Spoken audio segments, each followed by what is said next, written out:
I wrote this poem, Mametz Wood, when I went to the Somme battlefields to make a short film about two Welsh writers who had fought at this place.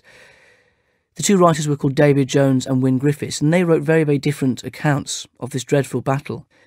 But it was a strange battle because there seemed to be lots of poets present. It was also where Robert Graves was wounded. Siegfried Sassoon actually watched the battle. So it's a battlefield of the Somme that appears again and again in the memoirs of poets and actually in their poetry.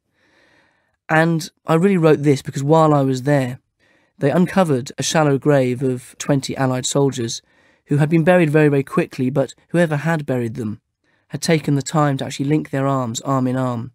And when I saw a photograph of this grave, I just knew it was one of those images that had burned itself onto my mind, and that I knew that I would want to write about it eventually. As it happens, I did, but the poem took a long time to surface, very much in the same way that those elements of the battle are still surfacing through the fields 85 years later. Mametz Wood.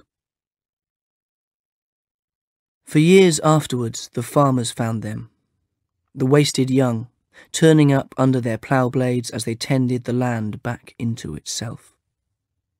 A chit of bone, the china plate of a shoulder blade, the relic of a finger, the blown and broken bird's egg of a skull, all mimicked now in flint, breaking blue in white, across this field where they were told to walk, not run, towards the wood and its nesting machine guns. And even now the earth stands sentinel, reaching back into itself for reminders of what happened, like a wound working a foreign body to the surface of the skin.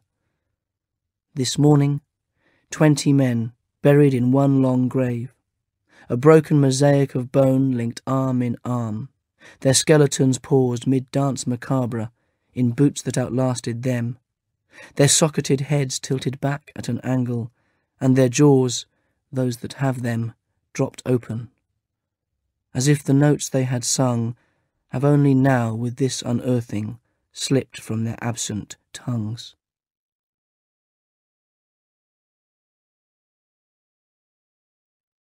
I wrote this poem